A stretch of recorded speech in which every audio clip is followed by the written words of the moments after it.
ఆదివారం వచ్చిందంటే స్కూల్ కి వెళ్లే పిల్లవాడి దగ్గర నుంచి ఆఫీస్ కి వెళ్లే జాబ్ హోల్డర్ వరకు ఆహా ఆదివారం అనిపిస్తది. కానీ మా ఆడవాళ్ళకి మాత్రమే అయ్యి బాబోయ్ ఆదివారం అనిపిస్తది. అమ్మ బాబోయ్ అంతలా అనిపించడానికి రీజన్ ఏంటి అక్కోయ్ అని అడుగుతారేమో. ఇదిగో చెల్లి చెప్తాను చూడు.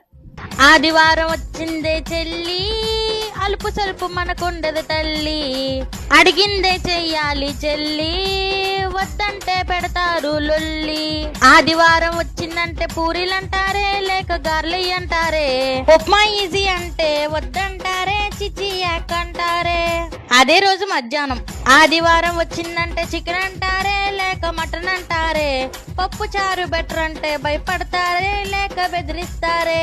ఫైనల్ గా నేను చెప్పేది ఏంటంటే 6 to 6 ఒకటే డ్యూటీ, మనకి మనమే పోటీ, బాడీ పెయిన్స్ పోవడానికి టాబ్లెట్ ఒకటి, అగైన్ రిపీట్ డ్యూటీ.